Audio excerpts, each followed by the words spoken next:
हरे राम राम राम हरे हरे, हरे कृष्ण कृष्ण कृष्ण हरे हरे.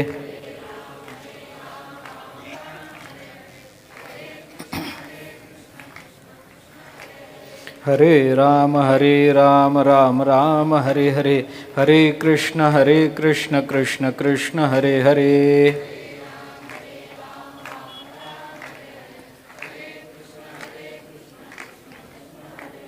हरे राम राम राम हरे हरे, हरे कृष्ण कृष्ण कृष्ण हरे हरे.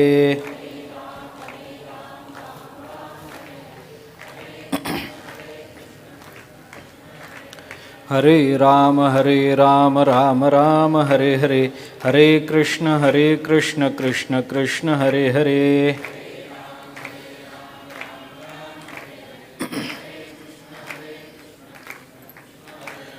हरे राम राम राम हरे हरे, हरे कृष्ण कृष्ण कृष्ण हरे हरे.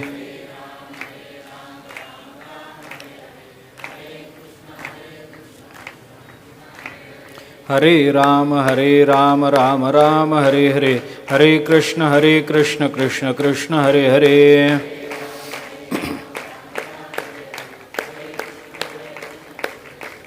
पुंडलीकवरदा हरिविठ्ठल श्री ज्ञानदेव तुकाराम. वाचावी ज्ञानेश्वरी, डोळा पहावी पंढरी. ज्ञान होय अज्ञानासी, ऐसा वर त्या टिकेसी. ज्ञान होय मूढा, अतिमूर्ख त्या दगडा. वाचिल जो कोणी, जनी त्यासी लोटांगणे. ज्ञान होय अज्ञानासी, ऐसा वर त्या टिकेसी. संत श्री नरहरीनाथ महाराजांच्या द्विशतकोत्तर रौप्य महोत्सवाच्या निमित्तानं चालू असणाऱ्या या प्रवचनमालेमध्ये जनाबाईंच्या वाचावी ज्ञानेश्वरी या अभंगाचा विचार आपण करतो आहोत. ज्ञानेश्वरी वाचावी असं जनाबाईंचं म्हणणं आहे. ती का वाचावी या संबंधातला विचार आपण थोडासा करतो आहोत. आपण थोडंसं असं बघून आलेलो आहोत की जनाबाईंनी वाचावी ज्ञानेश्वरी म्हणून आपल्याला सांगितलं. ज्या अर्थी त्यांनी सांगितलं त्या अर्थी त्याच्यामध्ये काहीतरी प्रयोजन असलं पाहिजे. संतांना जे प्रयोजन कळतं ते जीवाला कळत नाही, आणि म्हणून जीवाला कळत नाही म्हणूनच संतांनी सांगितलेल्या प्रयोजनाचं अज्ञान असलं तरी त्यांनी सांगितलेल्या क्रियेवर विश्वास ठेवून माणसाने ती क्रिया करावी. प्रयोजनाचं अज्ञान असलं तरी चालेल, पण त्यांनी जे सांगितलं ते आपण केलं पाहिजे. शास्त्र म्हणेल जे सांडावे ते राज्यही तृण मानावे. आता राज्याला तृण मानणं हे आपल्याला पटत नाही, पण शास्त्रांनी सांगितलंय ना, मग मानलं पाहिजे. तसं ज्ञानेश्वरी का वाचावी आम्हाला कळत नाही ना, पण जनाबाईंनी सांगितलंय ना, वाचावी. ज्ञानेश्वरी का वाचावी? जनाबाईंनी सांगितली म्हणून वाचावी. कारण त्यांच्या सांगण्यामागे काहीतरी हेतू आहे. ते वाचल्याने कदाचित आपल्याला काही बोध झाला नाही तरी ते ज्यांना कळते, ज्यांना त्या ज्ञानेश्वरीचा बोध आहे, त्या देवता असतील, ते संत असतील, तो परमात्मा असेल, तर परमात्मा आपल्यावर कृपा केल्याशिवाय राहत नाही. म्हणून वाचावी ज्ञानेश्वरी. काल आपण थोडासा अजून 2 अंगानं विचार करून आलो. का ज्ञानेश्वरी वाचावी? कारण ती उपासना आहे म्हणून. उपासना करणं कशा करता? चित्त शांती करता उपासना करावी लागते. उपासनेचं बळ हे उपासनेचं म्हणून जरी महत्त्वाचं असलं तरी आपल्या स्वीकृत कार्याला उपासनेचं बळ यशापर्यंत पोचवत असतं. उपासनेचं महत्त्व याच्यात आहे. दुर्दैवाने काय झालं, माणसाच्या जीवनातली उपासना हळूहळू कमी व्हायला लागली. आपलं जीवन हे लोकांसमोर जेवढं यावं त्याच्यापेक्षा जास्त ते गहन आणि सखोल एकांतातलं असावं. लोकांसमोर जीवन येतच, कारण आपण समाजामध्ये राहणारी माणसं आहोत. लोकांसमोर आपलं जीवन येणारच आहे, त्याच्याबद्दल वाद नाही. पण समाजासमोर जे जीवन येतं त्याच्यापेक्षा आपलं एकांतातलं जीवन हे गहन असलं पाहिजे, ते सखोल असलं पाहिजे. आपलं एकांतातलं जीवन हे जेवढं विशुद्ध, जेवढं सखोल असतं त्याच्या अगदी कमी ते लोकांसमोर आलं पाहिजे. ज्ञानेश्वर महाराज विनाकारण बोलत नाहीत. हे नातिमानिता या शब्दावरचं ज्ञानेश्वर महाराजांचं व्याख्यान आपण वाचून पहा 13व्या अध्यायातलं. होऊन गेलाय पारायणामध्ये विषय आपला. कशाचीच अपेक्षा न ठेवता लोक आपल्याला बघतील याच्याकरता तो इतका शांत राहतो, लोक आपलं कौतुक करतील इतका शांत राहतो. लोकांनी आपली स्तुती करू नये, लोकांनी आपलं कौतुक करू नये, लोकांनी आपलं महिमान गाऊ नये, याच्याकरता तो वेडेपणा पांघरून या समाजामध्ये राहतो असं ज्ञानोबराय बोलतात. वेडीवे माझी दडे पण कशा करता महिमे भेणे. वेडीवे माझी दडे. बरं त्याला कळत नाही का? अरे व्युत्पत्ती आहेच आहे त्याला, पण तो सगळी टाकून देतो. थोरपण पराची सांडीजे, व्युत्पत्ती आघवीच विसरीजे, जगा धाकुटे होईजे तै जवळीक माझी. उपासनेचं मूल्य खूप मोठं असतं जीवनामध्ये.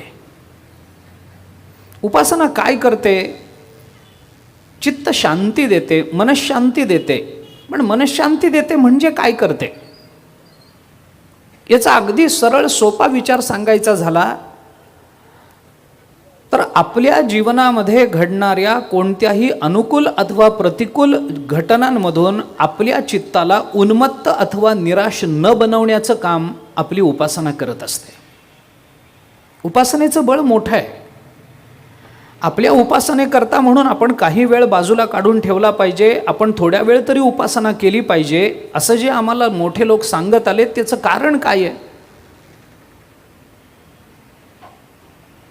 घरा येवपा स्वर्ग का वरी पडो वाघ परी आत्मबुद्धीसी भंग कदा नोहे. ही जी अवस्था माणसाच्या जीवनामध्ये निर्माण होणं अपेक्षित आहे. सुखदुःखे समेकृत्वा लाभालाभो जया जयो ततो युद्धाय युज्यस्व नैवम पाप मवाप्स्यसी. हे नैवम पाप मवाप्स्यसी हे उपासनेचं फळ आहे. कशानं असं होईल? मग सुखदुःखे समेकृत्वा लाभालाभो समौकृत्वा जया जयो समौकृत्वा असा त्याचा अन्वय लावूनच आपल्याला विचारात घेतलं पाहिजे. पण उपासनेनं मन शांत होतं आणि शांत मन आपल्याला समाधान देतं. याचा विचार ज्ञानोबारायांनी खाली बोलून दाखवला. सुखी संतोषान यावे, दुःखी विषादा न भजावे आणि लाभालाभही न धरावे. कुठे? बुद्धी माझी, चित्ता माझी, अहंकारा माझी, जीवना माझी नाही, मना माझी. लाभालाभही न धरावे, मना माझी. त्या मनाला लाभ आणि अलाभ, हानी आणि फायदा, सुख आणि दुःख या सगळ्याला समत्वाला आणण्याचं काम ही उपासना करते. सुख दुःख समान सकळ जीवाचा कृपाळ, ज्ञानाचा उद्बोध भक्तिप्रेमाचा कल्लोळ. धन्य जगी तोची एक हरिरंगी नाचे, रामकृष्ण वासुदेव सदा स्मरे वाचे. सदा स्मरे वाचे ही उपासना आहे. रामकृष्ण वासुदेव वाचे सदा स्मरे अशी उपासना झाली की सुखदुःख समान सकळ जीवाचा कृपाळ होऊन जातं. ही उपासना आहे. आम्ही उपासना कमी करतो, उपासनेचं प्रदर्शन जास्त करतो.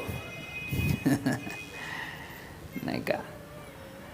उपासना कमीच असते आणि आता ते आणखीन कमी कमी होत चालली आहे.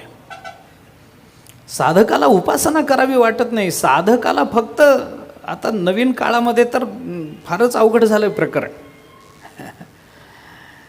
रिकामा वेळ मिळाला तर गाथा घेऊन बसावा, ज्ञानेश्वरी घेऊन बसावी, वाचावी, हे जमत नाही ना. आता हे एक नवीन जे यंत्र आलंय ना, याने तर नाश केला आपला सगळा. माझ्याकडेही आहे, 2 आहेत. काय करू? आपला किती वेळ आपण वाया घालवतोय. ज्या चित्तस्थैर्याकरता सगळं आयुष्य व्यतीत करावं लागतं, आमची उपासना आम्हाला परमात्म्याच्या जवळ नेते. ती उपासना आमच्या परमात्मा कृपेचं निमित्त ठरते, कारण ठरते. परमात्मा कुणावरही उपासना एकदम कृपा करायला जात नाही.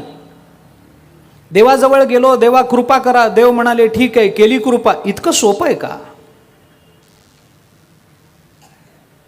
परमात्मा आधी विचारतो, कृपा करतो, पण आत्तापर्यंत केलंस काय सांग? काय केलंस? काही केलं नाही. मग जेव्हा करशील तेव्हा ये. नाही ऐकिले गाईले गीत, धरिली लाज सांडिले हित, नावडे पुराण बैसले संत, केली बहुत परनिंदा, कशी भगवत कृपेची अपेक्षा करावी? तुकोबाराय बसत असत डोंगरावरती तर 15 दिवस उठत नसत. काय उपासना असेल? ज्ञानोबारायांची उपासना काय असेल? 42 दिवसाचा निश्चक्र उपवास, काय उपासना असेल निळोबारायांची? मी फक्त उदाहरणं सांगतोय. ते तुलना आपल्याला आपल्या संबंधानं करायचीच नाही. आपण त्या तुलनेत कुठंच बसत नाही, हे खरं आहे. पण त्यांचा 42 दिवस असेल, आमची 5 मिनटं तरी एका जागी 5 मिनटं बसून माणसाला सकाळी आमची आजच चर्चा झाली महाराज. अहो, माणूस सकाळी स्नान झाल्यावर गंधसुद्धा उभ्यानी लावतो, बसायची फुरसत नाही. उभ्या उभ्या गंध लावून निघतो, म्हणजे काय कमाल असेल? गंध लावायला खाली बसायची इच्छा नाही, देवासमोर कसं बसायचं? एवढी फुरसत नाही आम्हाला. बरं, काय करायचं काय असतं तिथून निघून? आंघोळ झाल्याबरोबर उपासना न करता, काही नामस्मरण न करता पुढं करायचं काय असतं? काहीच करायचं नसतं, पण तरीसुद्धा करायची तयारी नाही.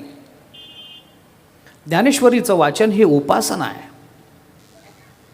ती क्रिया दिसत असेल, पण त्याच्यामधून आपल्याला जे प्राप्त होतं त्या उपासनेतून ते आनंदाच्याही पलीकडचं आहे. लौकिक विषयातून प्राप्त होणाऱ्या, विषय इंद्रियांच्या सन्निकर्षातून प्राप्त होणाऱ्या आनंदासारखं ते लौकिक नाही आहे. मन इंद्रियच आहे, ते ज्ञानेश्वरीशीच जोडलं जाणार आहे. पण रसना आणि मधुर पदार्थ यांच्या संयोगातून जो रस आम्हाला प्राप्त होणार आहे, त्या रसाच्या फार पुढचं चिंतन आहे, फार पुढचा आनंद उपासना देते. म्हणून ज्ञानेश्वरी वाचा, ज्ञानेश्वरी वाचा हे जनाबाई आपल्याला सांगतात उपासना म्हणून. काल आणखीन एका गोष्टीचा विचार आपण केला होता की माणसाला नाही म्हटलं तरी एका नित्यसुखाची अपेक्षा आहे, आणि ते नित्यसुख म्हणजे जर मोक्ष असेल तर मोक्षाकरता कराव्या लागणाऱ्या अत्यंत कठीणतम साधना आमच्याच्यानी होत नाहीत. आमची जीवनशैली आता त्या साधनेकडे प्रवृत्त व्हावी अशी राहिलेली नाही. आमच्या मनोधारणा इतक्या भक्कम राहिलेल्या नाहीत. आमच्या बुद्धीचं तेज हे आता तेवढं राहिलेलं नाही. आमच्या वाणीला तेवढं तेज आलेलं नाही. आमच्या हातामध्ये ते बळ राहिलं नाही. आमच्या शरीरामध्ये ते सामर्थ्य राहिलेलं नाही. मोक्षाकरता खूप काही करावं लागतं. उत्तिष्ठत जाग्रत प्राप्यवरांनी बोधत क्षुरस्य धारा निशिता दुरत्यया दुर्गम पथस्तत कवयो वदंती.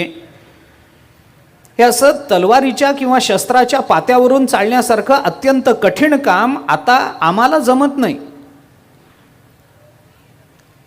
आम्हाला अध्यात्म सांगणाऱ्या कोणत्याही गुरुला आम्ही एवढंच म्हणतो, संसार सांभाळून काय करता येईल ते सांगा बाबा. म्हणजे आमची मनोवृत्तीच अशी आहे. म्हणून आसोनी संसारी हे पटतं लवकर. आम्हाला संसार सांभाळून काय करता येईल ते सांगा बाबा, तेवढं सांगा. ते कुंडलिनी वगैरे होत नाही आमच्याच्याने, ते ब्रह्मज्ञान वगैरे आमचे विषयच नाहीत. मग कुणाचे आहेत? ज्ञान हा जर माणसाचा विषय नसेल तर ज्ञान हा काही कोल्ह्या कुत्र्याचा विषय आहे का? ज्ञान हा काही गाढवाचा विषय आहे का? ज्ञान हा काही मनुष्य तर प्राण्यांचा विषय आहे का? अरे, आपण मनुष्य म्हणून जन्माला आलो, ज्ञान हा आमचा विषय नाही म्हणतो, याच्यापेक्षा मनुष्यत्वाचा दुसरा कोणता अपमान असू शकेल? नाही हो, ते ज्ञान वगैरे मोक्ष भिक्ष आमचे विषय नाहीत. मग काय गाढवाने मोक्ष मिळवावेत? कुणी मिळवावेत? मोक्षाचा अधिकारी आपणच आहोत. माणूस म्हणून जन्माला आलो ना आपण.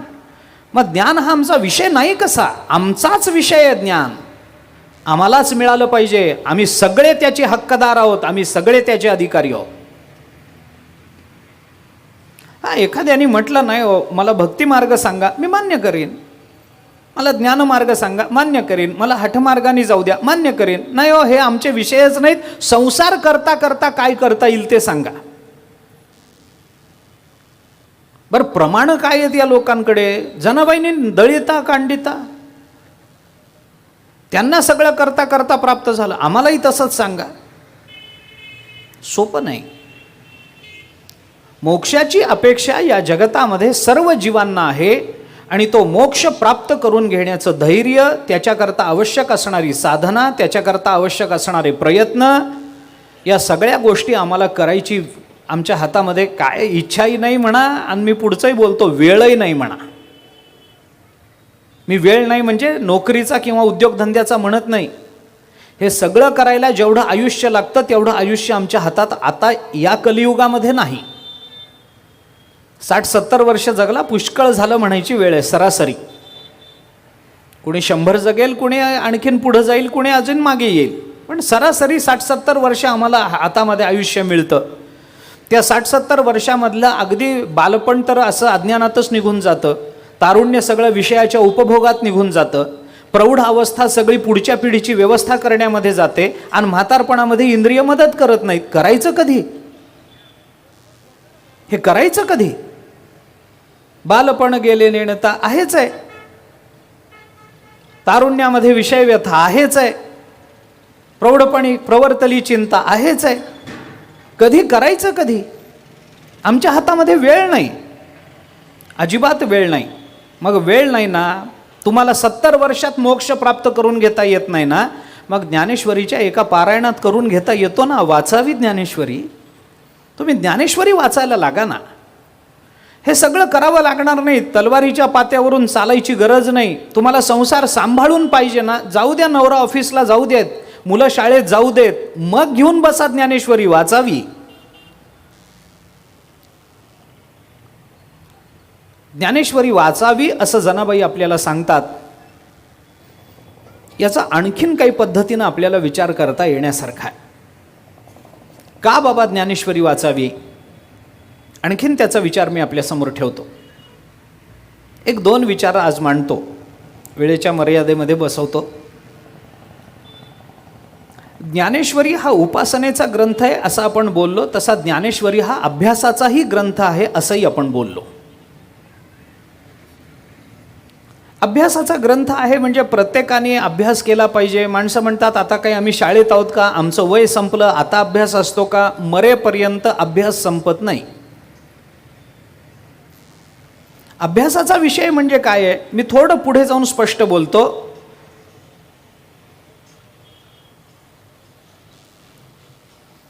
ज्ञानेश्वरी हा केवळ उपासनेचा विषय नाही. ज्ञानेश्वरी आपलंच जीवन आपल्यासमोर मांडणारा ग्रंथ आहे. आपणच आपल्याला पाहावं, आपणच आपल्याला ओळखावं. जगाला आपण ओळखू न ओळखू याची चिंता आत्ता करायचं कारण नाही. आपण आपल्याला ओळखतो का? आपला देह तरी आपल्याला कळतो का? हे विश्व आपल्याला कळतं का? आपल्या देहामध्ये काय काय चाललेलं आहे, कसं कसं चाललेलं आहे, काही कळत नाही. बरं, जे काही घडतं त्याला नाव द्यावं हेही कळत नाही. डॉक्टरकडे जाणाऱ्या बहुतेक लोकांचं म्हणणं एवढंच असतं, डॉक्टर विचारतात काय होतंय, याचा रोग एकच आहे, कसं तरी होतंय. आता हे डॉक्टरलाही कळत नाही ना आपल्यालाही कळत नाही. मग काय होतंय हेच जर आम्हाला कळत नसेल तर जीवन कळणार कधी? ज्ञानेश्वरी आपल्याला काय शिकवते, ज्ञानेश्वरी आपल्याला काय सांगते, कशा करता ती वाचायची, त्याच्यातून काहीतरी मिळतं म्हणून. काय मिळतं ज्ञानेश्वरीच्या वाचनातून? 2 गोष्टी मी आपल्याला सांगतो. ज्ञानेश्वरी आपल्याला विचार करायला शिकवते. देवा असा आहे, विचार केला पाहिजे. लोकांना आयतं पाहिजे. ज्ञानेश्वरी आयतं कधी काही देत नाही. आयतं देणारे संत नसतात. परमात्मा कधी आयतं देत नाही. आयतं देणारे संत नाहीत. ज्ञानोबारायांना पसायदानामध्ये सगळ्या जगाला मोक्ष मिळावा असं मागता आलं असतं की नाही? मागता आलं असतं की नाही? सगळ्या जगाला मोक्ष मिळावा. पण ज्ञानोबारांनी सगळ्या जगाला मोक्ष मिळावा असं मागितलंय का? असं मागितलं नाही. ज्ञानोबारांना त्याची गरज वाटत नाही, तुकोबारांना त्याची गरज वाटत नाही. देवघ्या कोणी देवघ्या कोणी, आयता आला घर पुसोनी हे तुकोबाराय म्हणतात. पण आयतं या शब्दाचा अर्थ काय? कष्टाविना जर आपल्याला काही मिळत असेल तर संत आपल्याला ते द्यायला तयारी दाखवत नाहीत, देण्याची तयारी दाखवत नाहीत. आयतं मिळाल्यामुळे एक सामान्य विचार मी याच्यातला सांगतो. आयतं मिळाल्यामुळे वर्तमानाचा प्रश्न मिटतो, भविष्याचा मिटत नसतो. माणसाला जे आयतं मिळतं ते आयतं मिळालेलं त्याचा वर्तमानातला प्रश्न मिटवेल. भूक लागली मला, इथं इतकी जेवणं चालू आहेत, भूक लागलेला माणूस भुकेविना पाऊल टाकता येत नाही म्हणून मंडपातच बसला. उद्बोध महाराजांनी त्याची अवस्था बघून त्याच्यासमोर पत्राळ आणून आयतं जेवण त्याच्या हातात दिलं. हे आयतं मिळाल्याचा परिणाम काय होईल? आत्ताची भूक भागेल, उद्याचं काय? आयतं जे आम्हाला मिळतं ते वर्तमानापुरतं मर्यादित, भविष्यात त्याचा काही उपयोग नाही. आणि संत माणसाच्या वर्तमानावर कधी लक्ष केंद्रित करत नाहीत. संतांची सगळी दृष्टी माणसाच्या भावी जीवनाकडे असते. आपलं जीवन परमात्ममय झालं पाहिजे, आपलं जीवन संतमय झालं पाहिजे, आपलं जीवन विचारमय झालं पाहिजे, याच्याकरता म्हणून संतांची सगळी धडपड आहे. ज्ञानेश्वरी काय देते आम्हाला? ज्ञानेश्वरी काय आमच्या जीवनामध्ये काय पोचवते याचा विचार करा ना. ज्ञानेश्वरी आमच्या जीवनामध्ये आम्हाला विचार देते. विचार देते म्हणजे विचार सुद्धा आयता देते असं मी म्हणत नाही. विचार देते म्हणजे विचार करायला शिकवते. मी एक दोन मुद्द्यांचा विचार करणारे मी तिकडे येतो. कशाचा विचार करायचा आहे? कशाचा विचार करायला शिकवते? ज्ञानेश्वरी आहे काय? गीतेवरची टीका. गीता आपल्याला काय सांगते? कौरव पांडवांच्या युद्धामध्ये अर्जुनाला मोह निर्माण झाला आणि त्या मोहाच्या निवृत्तीकरता म्हणून भगवंतांनी अर्जुनाला काही तत्वबोध दिला, ती गीता सांगते. हे इतकं ढोबळ मानानं आपल्याला सगळ्यांनाच ज्ञात आहे, सगळ्यांनाच माहिती आहे. परंतु मुद्दा हा आहे की धृतराष्ट्र काय विचारतो, संजय त्याला काय उत्तर देतो, अर्जुन त्याच्यावर काय शंका विचारतो आणि त्या शंकेवर भगवान त्याला काय उत्तर देतात, या सगळ्या शब्दापेक्षा त्या प्रश्नाला भगवंतांनी हाताळलंय कसं हे ज्ञानेश्वरी शिकवते. प्रश्न निर्माण होणं हा महत्त्वाचा विषय नसतो. उलट ज्याच्या जीवनात प्रश्न निर्माण होत नाहीत त्याचं जीवन चांगलं नसतं. प्रश्न निर्माण व्हावेत, अवश्य व्हावेत. आपलं जीवन म्हणजे काही असं सरधोपट जीवन नाही आहे.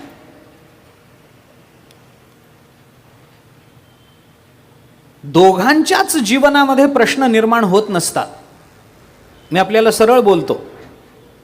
आणि या दोन्ही वर्गामध्ये सुदैवाने आणि दुर्दैवाने आपण बसत नाही. दोघांच्याच जीवनामध्ये कधीही प्रश्न निर्माण होत नाहीत. एकतर संतांच्या जीवनामध्ये प्रश्न निर्माण होत नाहीत आणि दुसरं म्हणजे मूर्खांच्या जीवनात कधीही प्रश्न निर्माण होत नाहीत. सुदैवाने आपण मूर्खही नाही आहोत, दुर्दैवाने आपण संतही नाही आहोत. मग आपल्याला प्रश्न निर्माण होत असतील तर प्रश्न निर्माण होणं, संशय निर्माण होणं, जीवनामध्ये काही उंच सखल असे अनुभव येणं हा दोष नाही आहे. त्याच्यातून बाहेर पडण्याकरता आम्ही विचार करत नाही आहोत, हा दोष आहे.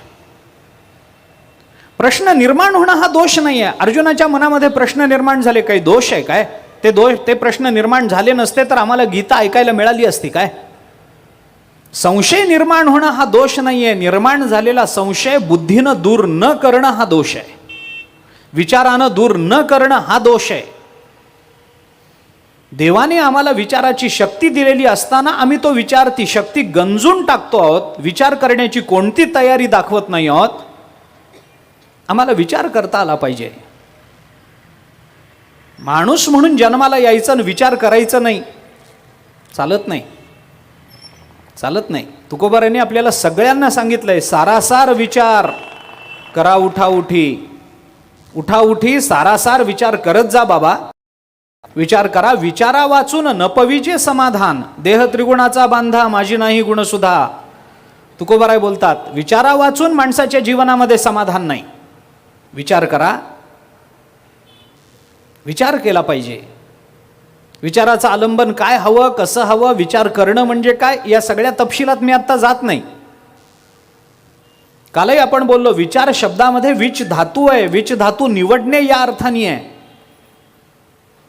विचार आमच्या जीवनामध्ये काय परिवर्तन घडवतो.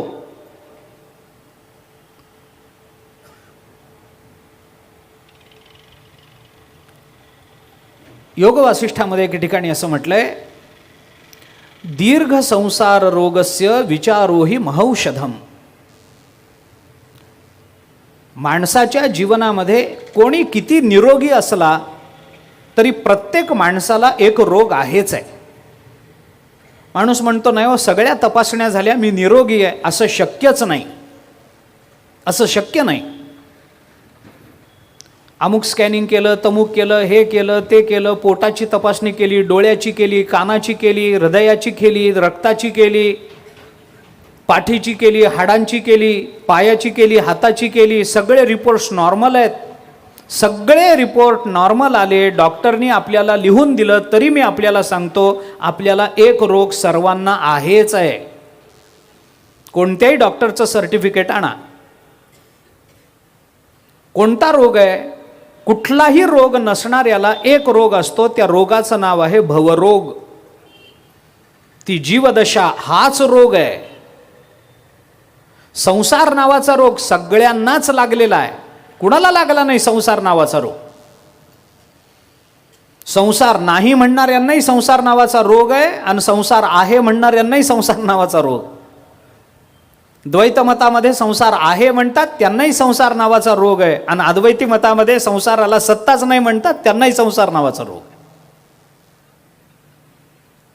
कुणाला नाही संसार नावाचा रोग?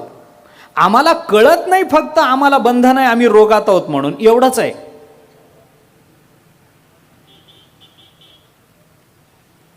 कारागारे शरीराख्ये दृढं बद्ध्वा प्रवेशितः भ्रांत्यादि कारणं मत्वा बंदिनं स्वं न मन्यते. असा विचार आहे. ते तुरुंग असतो की नाही, तुरुंग, त्या तुरुंगामध्ये दोन प्रकारचे कैदी असतात. एक असतो तो सामान्य कैदी असतो, ज्याला महिन्याभराची आठवड्याभराची शिक्षा झालेली आहे, त्याला त्या तुरुंगामध्ये टाकतात. ओके, काहीतरी इकडचं तिकडचं चोरलेलं आहे, जाता जाता कुणाचा खिसाच मारला, कुणाच्या अंगणात काही कोणी नव्हतं म्हणून तिथले कपडेच उचलले, काहीतरी प्रवचनाला आलेल्या लोकांच्या चपलाच उचलल्या, असे त्यांना एक 7-8 दिवसाची शिक्षा असते, त्यांना टाकतात तुरुंगामध्ये. आणि त्याच तुरुंगामध्ये खूप मोठे कैदीही असतात, ज्यांना जन्मठेपेची शिक्षा झाली, फाशीची शिक्षा झाली, 60-60 वर्ष अडकून पडावं लागलं, 40-40 वर्षाचा तुरुंगवास भोगावा लागला. असे जे मोठे कैदी असतात, ज्यांनी मोठे गुन्हे केलेले असतात, तेही कैदी त्याच तुरुंगात असतात.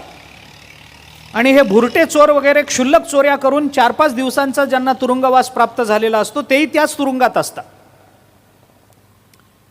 ते होतं काय की तिथला जो तुरुंगाधिकारी असतो, त्याच्या हाताखाली जे काही कोणी सैनिक वगैरे तिथले असतात, त्या सगळ्यांना, त्या सगळ्या तुरुंगात राहणाऱ्या त्या सगळ्या कैद्यांवर लक्ष ठेवण्या इतके तेवढी पुरेशी संख्या नसते. त्यांच्याकडून कामं करून घेतात, दगड फोडून घेतात, अमुक करून घेतात, मीठ जळून घेतात, काही कामं करून घेतात त्यांच्याकडून. तर त्या सगळ्यांवर लक्ष ठेवायला एक तुरुंगाधिकारी त्याच्या हाताखालची 4-5 माणसं पुरत नाहीत. मग तो तुरुंगाधिकारी काय करतो, हे जे मोठे कैदी असतात की नाही, की जे इथून जाणारच नाहीत, जे इथंच मरणार आहेत, ज्यांना 50-60 वर्षाची शिक्षा झालेली आहे, असे जे मोठे कैदी असतात की नाही, त्या मोठ्या कैद्यांना असं सांगतो की तुम्ही इथंच राहणार आहेत, म्हणून तुम्हाला सांगतो या छोट्या कैद्यांवर लक्ष ठेवा. हे जे 4-5 दिवसाचे भुरटे आलेले असतात की नाही, यांच्यावर लक्ष ठेवा तुम्ही. आणि मग तो त्याच्या काही कामाकरता निघून जातो. आणि मग तो जो मोठा कैदी असतो, तो लहान कैदी जेव्हा दगड फोडायला सुरू करतो, तेव्हा त्या लहान कैद्याच्या समोर उभा राहतो, कमरेवर हात ठेवून त्याला सांगतो, हे नीट काम कर, तू बंदी आहेस, आणि तू कोण आहेस? तोही बंदीच आहे, पण याचा बंदिवास त्याला कळतो, पण स्वतःचा बंदिवास कळत नाही. तसं आपल्याला आपलं बंधन कळत नाही, म्हणून आपल्याला तो भवरोग जाणवत नाही. आपण मोठे कैदी आहोत, भुरटे नाही आहोत, लक्षात ठेवा. जन्मठेपेची शिक्षा झालेली आहोत आपण. किती जन्म झाला फेरा आहे की नाही, जन्मठेपेची शिक्षा आहे. किती वेळा जन्मा यावे, नित्य व्हावे फजित, जन्मठेपेचीच शिक्षा आहे. जन्मांतर गेली तरी आमची जीवदशा संपत नाही, म्हणजे काय, जन्मठेपेचे कैदी आहोत आम्ही. मग आम्ही काय करतो, दुसऱ्याला सांगतो असं वागू नये, ज्ञानेश्वरी वाचावी. तू वाच ना, तू वाच ना. लोकाला सांगायचं पंढरपूरला जावं, असं असतं म्हणे, तसं असतं म्हणे, म्हणेमध्येच आहेत अजून लोक. अनुभव सांगणंच नाही आहे. पंढरपूरला जा, पंढरपूरला जा, अरे तू चल ना, नाही हो आम्हाला होत नाही. का? तुकोबारायांनी म्हटलंय पंढरीसी जा रे, तुमचं तुम्ही जा, आम्ही येत नाही. असं नाही चालत, असं चालत नाही. मी का बोलतो लक्षात ठेवा. माणूस कितीही निरोगी असला तरी सर्व जीवांना एक रोग लागला, त्या रोगाचं नाव आहे भवरोग. संसार नावाचा रोग लागला. मी लहानांच्या गोष्टी सांगत नाही आपल्याला, मोठ्यांची उदाहरणं आपण पहा. 12 वर्ष जेव्हा आपलं मूल आईच्या गर्भातून बाहेर येत नाही हे व्यास महर्षींनी पाहिलं, तेव्हा व्यासांनी त्या गर्भाला सांगितलं, अरे बाबा बाहेर ये, तू का नाही बाहेर येतेस? तेव्हा गर्भात राहणाऱ्या भगवान शुकाचार्यांनी आपल्या वडिलांना सांगितलं की नाही बाबा मी बाहेर येणार नाही. म्हणे का? हा संसार मला त्रास देईल याची मला भीती वाटते. व्यास महर्षी म्हणाले, अरे घाबरू नकोस, मी आहे ना, मी तुझा बाप आहे, मी तुला कसा त्रास होऊ देईन, चिंता करू नकोस, हा संसार तुला काही करणार नाही, मी सांगतो तुला. शुकाचार्याने आतून विचारलं, तुम्ही सांगता म्हणजे तुम्ही कोण मला सांगणार आहे? व्यास महर्षी म्हणाले, अरे मी तुझा बाप आहे एवढ्याच अर्थानं सांगत नाही, माझा अधिकार मोठा आहे, माझा अधिकार मोठा आहे. या जगामध्ये वेदांताबद्दल, भक्तिशास्त्राबद्दल, कर्मयोगाबद्दल जे जे काही बोललं जातं ते मी सांगितलेलं बोलतात लोक. ज्ञानोबा विनाकारण व्याचोच्चिष्ट जगत्रय म्हणत नाहीत. हे सगळं जग माझं उच्चिष्ट बोलतं. इतका मी मोठा आहे, वेदांचे विभाग केलेत मी, पुराणांची रचना केली, 1.25 लाख श्लोकांचं महाभारत मी रचलंय, ब्रह्मसूत्रासारख्या सूत्रांची रचना मी केली आहे.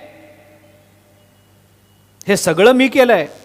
मला सामान्य समजतोस? भगवंताचा अनुग्रही मला संसाराने बद्ध केलंय असं तू म्हण.